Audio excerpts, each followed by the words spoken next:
The story of the Deutschland-class Panzerschiff begins with the end of the First World War, where a majority of the high seas fleet was interned and subsequently scuttled by their crews. Nevertheless, according to the Treaty of Versailles, and specifically Article 181, Germany was limited to having in commission 6 Deutschland or Lothringen-class pre-dreadnought battleships, 6 light cruisers, 12 destroyers, and 12 torpedo boats. Any of the surplus ships had to be put in the reserve or converted for merchant use. The treaty stipulated terms for Germany to build replacements for existing obsolete units to a maximum displacement of 10,000 tons. Following years of design studies, the decision was made to produce a ship that had a design displacement of 10,000 tons, armed with 6 28cm or 11-inch guns, and a top speed of between 26 and 27 knots. The first of these new panzer ships, Deutschland, was commissioned on April 1, 1933, seeing extensive service in Spain in the interwar period, where she was damaged. At the outbreak of the Second World War, like the Admiral Graf Spee, she raided Allied shipping in the Atlantic. Upon returning to Germany, she was renamed Lützow, going on to aid in the invasion of Norway and see service in various roles up until May of 1945, where she was scuttled by her crew. In a recent video on the second Panzer Schiff, Admiral Scheer, I covered in detail the background of the Panzer Schiffs and their development. So if you'd like to have some more information about that, I will have a link to that in the description, or it will pop up on screen right now. Okay, with that out of the way, let's begin the story of Deutschland. In June of 1927, Commander-in-Chief of Naval Command Admiral Zenke, in company with his subordinates Vice Admiral Mommsen and Baue, agreed that they preferred Design C, which called for 6 28cm 11-inch guns, 100mm of belt armor, and a top speed of between 26 and 27 knots, while Vice Admiral Erich Schrader preferred Design A, which was a more monitor-type ship with 4 38cm 15-inch guns, 250mm of belt armor, and a top speed of 18 knots. However, the decision was made to go with Design A, and at the end of 1927, the Reichsmarine applied for the first installment of 9.3 million Reichsmarks to begin construction, causing heated debates in the Reichstag over these new ships. With the general election in May of 1928, with left-leaning parties opposed to the construction of the ship, the Communist Party ran with the slogan, "Food for the children, not Panzerkreuzer." Nevertheless, funds were eventually appropriated and work began on the ship in February 1929. As for her particulars, she had an official displacement of 10,000 tons, although in actuality it was 10,600 tons, being the closest out of the 3 to the 10,000 ton maximum, with the other 2 being well over. The maximum operational displacement was 14,290 tons. Her machinery consisted of 8 MAN 9-cylinder double-acting 2-stroke motors with 4 auxiliary MAN 5-cylinder double-acting 2-stroke motors, driving 2 shafts, giving her a maximum output of 53,259 horsepower for a top speed of around 28 knots. Her armament consisted of 6 28cm 11-inch 52 caliber guns and 2 triple turrets, 1 forward and 1 aft, while her secondary battery consisted of 8 15cm 5.9-inch guns and single mounts, 4 per side. The anti-aircraft battery was initially made up of 3 88mm guns, with it being augmented throughout her career, and by the end of the war, she carried 6 40mm Bofors, 10 37mm guns, and 28 20mm guns, as well as 8 torpedo tubes, 4 per side at the rear of the ship. When it comes to armor, like other things found in this class, it differs from ship to ship. As for Deutschland, her belt had a maximum thickness of 80mm, while bulkheads had a maximum thickness of 60mm. The armor deck within the Citadel varied between 30 and 45mm, while the command center had a maximum thickness of 140mm. The main battery turrets had a face thickness of 140mm, sides of between 75 and 80, and a roof of between 50 and 105mm, while the rear was 170mm. The hull of the ship was launched on May 19, 1931, with the first trials carried out in November of 1932. By April 1st of 1933, the ship was commissioned, with her first captain being Hermann von Fischl. Just before the ceremony, men were brought over from the refitting light cruiser Emden, bringing the peacetime complement to 643 officers, men, and civilians, with 33 officers, 24 warrant officers, 10 senior NCOs, 121 junior officers, 440 lower ratings, plus 15 civilians. The civilians being 8 cooks and stewards, 1 barber, 3 shoemakers, and 3 tailors. On the 22nd of May, she participated in the fleet review attended by the Reichschancellor. However, Deutschland took no part in the subsequent exercises, as she was still working up and on her maiden voyage, where she ventured around northern Europe and the Baltic, with those trials finishing up on December 10th. In 1934, Deutschland spent the year training and making port visits to places like Norway and Sweden, notably going to the Western Atlantic to carry out training exercises, where in December 1934 she went to Wilhelmshaven for a refit, going to many in her career. In March 1935, Deutschland sailed for Brazil, Trinidad, and Aruba. This was done principally for sea trials. The seakeeping of the ship was found to be good overall, although in rough seas and heavy weather, flooding occurred in the motor rooms through the ventilation shafts, and some minor flooding in other parts of the ship. These were helped by a breakwater forward of A turret, together with water deflectors, to avert possible flooding in the future. Returning to Germany on April 19th, going on to take part in fleet exercises in the coming months. The ship was also fitted with a shipboard aircraft catapult between the battle mast and funnel, along with fire controls being modified, and the torpedoes and anti-aircraft guns were upgraded later in the year.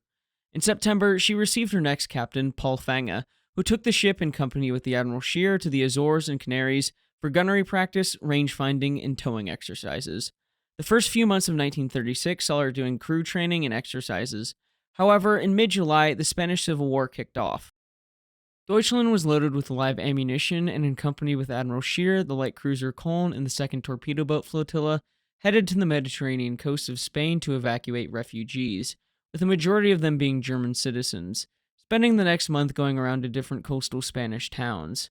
In early August, the French proposed setting up an international non-intervention commission in which warships of Britain, France, Germany, and Italy would maintain control of allocated sectors of the Spanish coast, wherein the Kriegsmarine accepted responsibility for the Mediterranean coast between Almeria and Oropesa. Some signatories of the treaty only followed the recommendations of the treaty half-heartedly. The German naval presence was initially there to protect Germans' lives and property. In due time, agitation between the Germans and Republican Spanish forces boiled over, and it soon became clear which side the Germans supported. Deutschland soon returned to Spain for her second patrol off the Bay of Alicante, being relieved in early February 1936 by the Admiral Graf Spee. When she returned to Wilhelmshaven, she was refit, notably with new searchlights, cranes, and improved protection for the secondary battery. In early May, she journeyed back to Spain, being anchored in Majorca.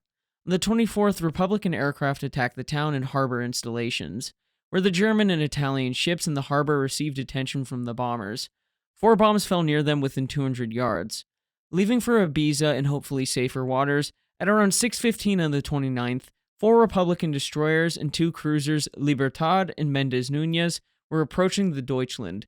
After sighting the ships, 2 planes were seen astern, and soon after, 2 bombs hit the ship.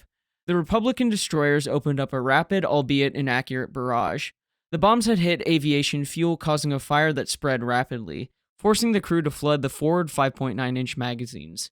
The Republican destroyer ceased fire and retreated, shortly after when the ready-use 5.9-inch ammunition began exploding at 7:30. The final casualty list was 31 dead, 110 wounded, 71 of which were seriously burned. Deutschland made her way to Gibraltar on May 30th, and on to Wilhelmshaven on June 15th. The damage took 10 days to repair, after which she participated in restricted exercises and received her next captain, Paul Venica. The rest of the year saw more patrols off the Spanish coast and a showing of the flag mission to Italy. The first part of 1938 saw her in dry dock for repairs and to strengthen structural defects to the foundations of motor rooms 1 and 4. In July, she journeyed to Gibraltar, and by September 20th, with the Sudetenland crisis, she headed out into the Atlantic, fully prepared to commence with the raiding operations, making her way to the Azores, being constantly shadowed by British warships, including HMS Hood. With the Munich Agreement in place, Deutschland returned to Germany in mid-October and carried out exercises in the Baltic. The first half of 1939 saw much of the same, with exercises and fleet reviews for ships launching, this time in April for Tirpitz. Making another trip to dry dock in Wilhelmshaven for strengthening work to the foundations of motor rooms 2 and 3, by August 24th, with war imminent, the Deutschland set sail for her North Atlantic holding position off Cape Farewell, spending the next week in intensive battle training. On August 30th, she met and was refueled by the Westerwald, who had left Wilhelmshaven on August 22nd in preparation to be Deutschland's supply ship for the upcoming raiding mission. Their allocated supply area was far away from any shipping lanes, but still close enough to the sea routes between Nova Scotia and Britain. On September 1st, war was declared on Germany by Britain and later France, so the raiding mission began. Although with a limited scope, as there was supposed to be a restrained demeanor towards France and Britain to see if they might bow out of the war early.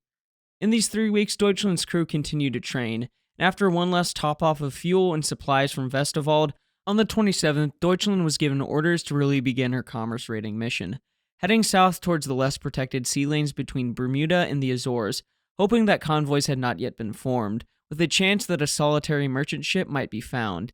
It wouldn't be until October 5th, some 600 miles east of Bermuda, that she came across the lone freighter SS Stonegate. Allowing the crew to evacuate the ship, the Deutschland sent the 5,400-ton freighter to the bottom.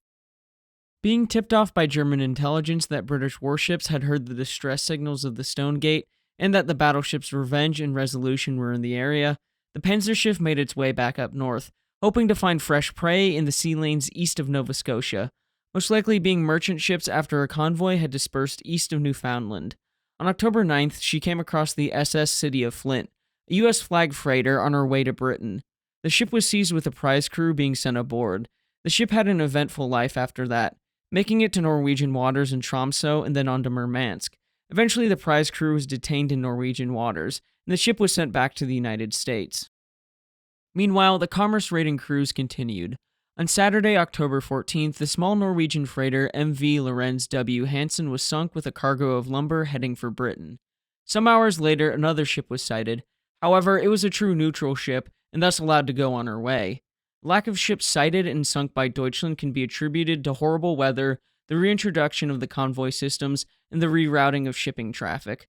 Between the 21st and 30th of October, while Deutschland was resupplying with Westerwald, the French put to sea with Dunkirk to help escort ships and search for the German heavy unit.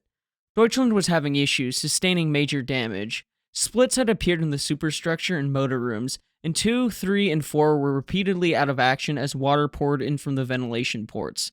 With this, the operation had to be abandoned, returning to Germany by the 16th of November, tallying only 2 merchant ships sunk on her voyage, while on the 15th of November, her war diary recorded the ship's renaming the Lützow.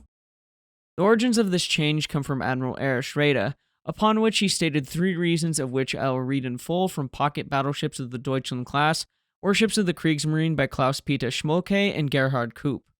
1. The return of the Panzerschiff Deutschland to home waters and the evacuation of the North Atlantic area of operations by German surface units must be concealed from the enemy for as long as possible, so that enemy forces tied down there by her assumed presence should remain and so effectively free Graf Bay for her activities in the South Atlantic and Indian Oceans. The name's change is favored in view of secrecy of this purpose. 2. It is intended to sell the heavy cruiser Lützow to the USSR. It is desirable that this fact is concealed for as long as possible. The change of the name is helpful for camouflaging the purpose. 3. The need to continually deploy the Panzerschiff compels us to accept the possibility that eventually one of them may fall victim to a superior enemy force. On the one hand, it would be a highly undesirable psychological blow to the Kriegsmarine and the whole German people, and on the other hand, it would be a welcome opportunity for the enemy to make a political capital of the fact that a Panzership with the name Deutschland had been sunk by them. It is proper to change the name and so avoid the psychological effect that such a loss would entail. In the remaining months of the year, Lützow went on to Danzig in view of a second Atlantic mission. After her repairs were completed, she began working up in January and February 1940. On February 6, orders were received by her new captain August Thiele, being given command previously in 1939. Although an Atlantic convoy raiding mission was important, other operations took precedence. Lützow was desperately needed for the invasions of Denmark and Norway. Initially, she was allocated to Group 2 for the seizure of Trondheim.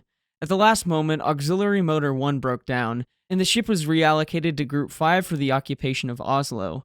Leaving on April 8th with Army personnel on board, she, in company with the newly commissioned Blücher, the light cruiser Emden, and torpedo boats as escorts, made their way from Kiel to Oslo. As the group made their way through the Kattegat, the British submarine Trident attacked Lützow, failing to land any of her 10 torpedoes. Later that night, the ships entered Oslo Fjord with Lützow astern of Blücher. Making it to the dangerous Drobak Narrows, Blücher was illuminated by searchlights and took fire from the guns and torpedoes of the Oscarburg fortress, crippling her. Captain Thiele gave the order to open fire, with the secondary battery hitting the fortress. In return, Lützow received 3 hits from the 11-inch guns of the fortress, causing damage to A turret and other parts of the ship, with a fire starting amongst the ready-use anti-aircraft ammunition. Seeing the hopeless plight of the operation's flagship, Thiele ordered full astern while smoke continued to envelop the ship. Once the ship was clear of the danger area, she turned midstream to head down the fjord. By the morning of the 9th, Thiele had took command of Group 5, as Blucher had capsized and sunk at 7:32 that morning, leading the group to assault the Norwegian coastal defenses and overwhelm them by mid-morning. At 3:40 that same afternoon, Lützow left for Kiel for repairs and to fit out for the scheduled Atlantic commerce raiding mission. After entering the Skagerrak, the cruiser got up to 24 knots as British submarines were known to be in the area. One of these submarines was the British Spearfish, which fired a spread of 4 torpedoes at Lützow just before 1:30 a.m. on the 11th. A single torpedo struck the stern of the ship, knocking off both screws and the rudder and breaking the stern. The ship was essentially left helpless, with destroyers and torpedo boats scrambling to her aid. Tugs helped to bring the crippled cruiser to Kiel late on April the 14th, with the repairs lasting well into 1941, having to be rebuilt, receiving a new stern, shafts, and rudder, and other modifications including a platform for radar, which one system had been installed in 1939, a hydrophone, and a slight clipper bow. Anti-aircraft armaments were upgraded as well during this time. As she lay in dry dock, Lützow became a target for RAF raids, receiving a bomb hit that failed to explode. Lützow was recommissioned and ready for service by March 31st under the command of Captain Leo Kreisch. Without fanfare, the cruiser began working up for the long-delayed Atlantic commerce raiding mission, which was scheduled for June 1941 with Trondheim as a jumping-off point. Several auxiliary vessels had been allocated to supply Lützow on her journey. However, the disastrous end of Bismarck and the bottling up of Scharnhorst, Gneisenau, and Prinz Eugen in Brest, the wisdom of sending out one of the 2 surviving Panzerships into the Atlantic was called into question. Nevertheless, Lützow departed for Norway in company with destroyers and U-boats as escorts on June the 12th. The RAF had been very active over Norway on the 10th and the 11th. Ostensibly, the group was covered by the Luftwaffe. Communication difficulties between the ships and covering planes enabled British aircraft to sweep down to Ögesund and strike Lützow with a torpedo. Taking an immediate list, all motors stopped and the electrical plants failed. Fortunately for Lützow, the smoke that this torpedo hit caused enveloped the ship and obscured it from view from the other circling British aircraft. Damage control parties worked to get fires and flooding under control, while others tried to get electrical plants and motors in working condition. By 11 a.m., she had 2 electrical plants functioning and making her way to Kiel for repairs, where she remained for 6 months while the repairs were carried out. Surviving several heavy bombing raids in September and October, she entered the year 1942 with a new commander, Captain Rudolf Stange, who, although appointed in July, was finally taking a ship for working up in January. Eventually, Stange's ship was battle-ready, and by May 10th began the journey from the Baltic to Norway. Escorted by destroyers, she arrived safely this time at Lafjord near Trondheim, next making course for Narvik in Bogen Bay, arriving on the 24th of May at 11:45 p.m. Lützow was made flagship for Vice Admiral Kumans and his command of the No. 2 Battle Group. In June, exercises were held with the Admiral Scheer. The chronic fuel shortage required strict economies, and only sporadic exercises were possible, leading to Captain Stange to request more fuel from another admiral. The sleight of Admiral Kumans and the endless idling within the torpedo nets led to a serious decline in morale for the crew. Their boredom was to be cured in early July with the attack on Allied convoy PQ-17. Late on the 2nd of that month, Lützow, Admiral Scheer, and 5 destroyers raised anchor to rendezvous with the battleship Tirpitz and other units. Not catching any breaks at 2:42 a.m. on the 3rd, Lützow ran aground near Tjeldsund and assumed a list of 3 degrees. Kumans transferred his flag to the Admiral Scheer. Lützow returned to Bogen Bay with minimal damage and didn't really miss anything, as the surface units did not participate in the attack on PQ-17. Upon returning to Bogen Bay, she returned to the routine of air alarms, battle training at anchor, and idling. After another uneventful month in Norway besides moving to Trondheim, she made her way back to Germany undetected and entered Kiel for repair work on August 31st. While in dock, she suffered several minor incidents, with fires breaking out in September and in November. After the ship left dock, B turret struck a floating crane while traversing, the left barrel being knocked out of position. After fixing that, the ship worked up in the Baltic and, on November the 8th, left the Baltic for Norway, making it to Bogen Bay without incident on the 12th. Moving on to Altafjord by the 16th to meet up with the rest of the fleet and the group's flagship, Admiral Hipper. On Christmas Eve, the group was given notice for Operation Rainbow, an attack on Allied convoy JW-51B. The 14-ship Allied convoy had sailed from Loch Ewe on the 22nd, with a heavy escort of destroyers, minesweepers, cruisers, and battleships. The German admiral, unaware of the strength of the escort, put to sea on the 30th. In the skirmish, the general weather situation was adverse, and the German battle group was put in a weak position upon encountering the enemy escorts. The operation was a disaster, with all these elements combined and no merchant vessels being sunk. The Admiral Hipper bore the brunt of the damage during the skirmish, with the group being forced to retire west. The destroyer Friedrich Eckholt was lost with all hands, and the Admiral Hipper was heavily damaged, although Lützow and the remaining destroyers returned home undamaged. After the Battle of the Barents Sea, Lützow remained in northern Norway, although after this failure, on January 6th at Führer HQ, Hitler ordered the decommissioning of all heavy units, resulting in the resignation of Admiral Raeda, being replaced by Admiral Dönitz, who managed to have the decommissioning order partially rescinded. In March, Lützow was shifted to Altafjord as Tirpitz and Scharnhorst arrived in Bogen Bay. The next several months she did not see any action, as she had problems with her diesels. This caused problems, as she was supposed to be battle-ready at all times. Repairs were carried out, and she helped to participate in group exercises in July and August. In September, she began the return journey to Germany in stages and made it to the Baltic port of Gottenhafen, with Captain Stange stepping down in November. Captain Konke was appointed her commander in January as an overhaul continued on the ship. The cruiser began working up in March with a full war complement of 1,156 officers and men aboard. After working up, she joined the fleet training group with the Prince Eugen, Admiral Scheer, Nuremberg, Emden, torpedo boats, E-boats, and the gunnery target ship Hessen. With the summer came shore bombardment practice and battle training in the Gulf of Finland, as it was feared that Finland might bow out of the war, which the nation soon did. On July 8th, Lützow took part in the last naval review of German warships. The following week saw Lützow hoping to protect German land units, falling back following the departure of Finland from the war. As the calendar changed to fall, Lützow, much like the remaining heavy units, began shore bombardments against Soviet forces in Memel near the Swab Peninsula, in one day expending well over 1,000 shells from her various guns. The naval units worked in rotations, returning to Gottenhafen to rearm. Swab had fallen by the time she was relieved by the Admiral Scheer on the 23rd of November. Lützow escaped the devastating bombing of the port city of Gottenhafen in mid-December, and moved to Pilau towards the month's end. From February onward, Lützow, Admiral Scheer, and Prince Eugen worked in rotation to bombard Soviet forces in East Prussia, which on the 8th of that month, escorted by T-8, T-28, and T-33, she bombarded Soviet advance columns off the coast. German defenses in the area were crumbling as a column of refugees hindered their fighting ability.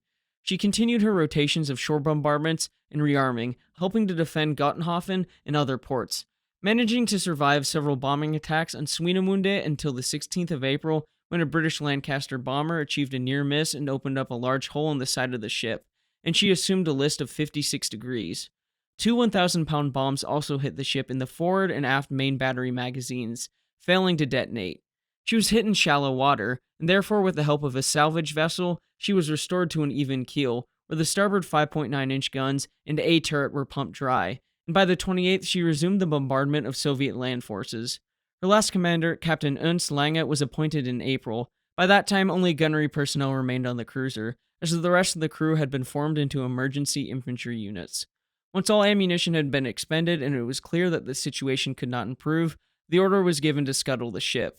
On the 3rd or 4th of May, scuttling charges were set, and she was sunk in place.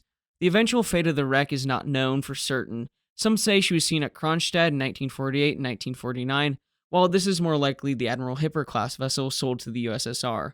Other sources report she capsized and sank off Kolberg while under tow. I hope you all enjoyed this look at Lützow. She had a truly fascinating career. She certainly was not as successful as her sister ships, and I would love to hear what you all think is the most successful of the 3 Panzer ships. Anyway, please remember to like and subscribe, as it'll help the channel to grow. And until next time, my friends, have a great day.